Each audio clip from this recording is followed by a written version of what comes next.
Now give us your top 5 most talented teams in the history of the National Football League. We'll have you start at number 5. What better place to start? You bet, man. I'm going to go recent vintage. I did these all since the merger, and we did one per decade. So I'm going to start with our most recent decade, the 2013 Seahawks, my nominee for the most talented team, 5th most talented team. Now, this is the one that beat Denver badly in the Super Bowl. We saw that Terrell Davis, you might have been watching that game closely. I think you would have made a 7-point swing in that game. 7? Yes. You told me 17 before. I'd say 3. I changed my mind. You see Richard Sherman right there, Cam Chancellor, Earl Thomas, all young players on that team. Russell Wilson, year 2. And the other thing I liked about this team, because I almost picked their 2012 team, is that Dan Quinn was their first-year defensive coordinator. Young talent to me, includes the coaching staff. Look what he's done for the Falcons. This is my number 5 team. All right, that's number 5, and we're going in sequential order down to 1. So, of course, next, number 4. Who is it? Yeah, I got the New England Patriots from 2004. So I'm talking about the 2000 to 2009 decade.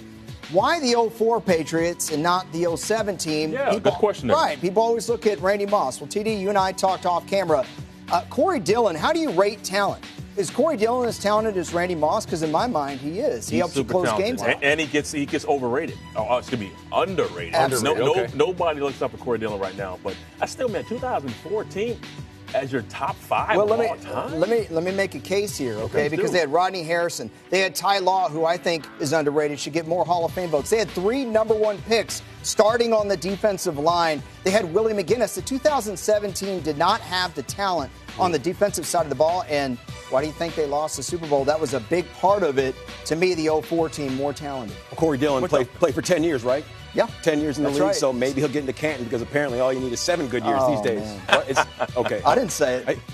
7 years. I agree. Quality. Number 3, Elliot. Who is it? Let's move on. Okay, how about the 1989 San Francisco 49ers? With the Niners, it's so hard. This team won 5 Super Bowls in 14 years, so which team do you take? I don't think the 89 team was their best team. I think it's their most talented team. The 84 team only lost 1 game.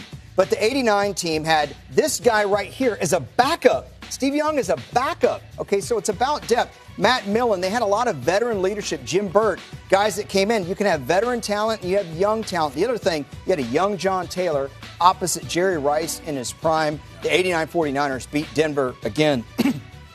55-10. Yeah, I can live with that one. But the Niners I can live with. I still question your Patriots. And you have to explain, too, that you have to take them from each decade. Because otherwise, it's not the top 5 of all time. It's based off the decades that you put them in. I think it's fair, though. I think that you should take 1 team from every era when you're doing a list like this. Because if you're the most talented team in your era, that means something to me. And that's where I go with number 2. Okay. The 1992 Dallas Cowboys, there were so many teams in the 90s that had a ton of talent. The Green Bay Packers come to mind. The 49ers, we just talked about it. Your Broncos, at the end of the decade, had really great veteran talent, I thought, that came on board. But the 92 Cowboys, they're the most interesting team on this list because, to me, they got cannibalized by the era and what was happening in the NFL at the time. Free agency came in 93. Salary cap comes in 94. No team had ever had to deal with this before. The 89 49ers, they just re-sign all their guys. The Steelers and the Packers, all these great teams of yesteryear, they could hold on to their guys. Michael Irvin, Emmitt Smith, and Troy Aikman keeping their contracts meant that you lost all your talented depth. Yeah. That 92 Cowboys team, young, 13-3, and won the Super Bowl 52-17. Wow. Well, that Cowboys team back then, really, really good, but not good enough to take number 1. I know who your number 1 team is because we have it over there on our big board, but I'll let you do the big unveil, Elliot. Who is it? Well, how many teams draft 4 Hall of Famers in 1 draft? I mean, come on. The 1974 Steelers, once again, not the Steelers' best team, but their most talented team because all these guys were young.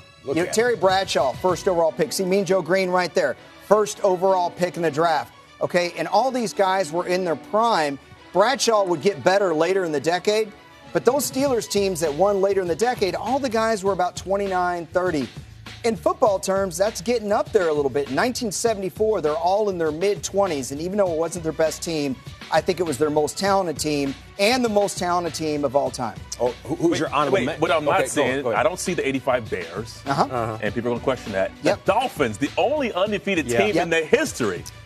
It's not in the top 5. Okay, a couple thoughts. 71 Dolphins, the team that lost the Super Bowl, I considered. But the team that was hardest to leave off for me were the Oilers of the late 80s and early 90s. Now, I know they didn't win anything, okay? But they had so much talent on both sides of the ball, starting with that guy right there, who should have never had to go to the CFL in the first place. The Oilers just could never put it together in the playoffs with Jerry Glanville and then Jack Pardee.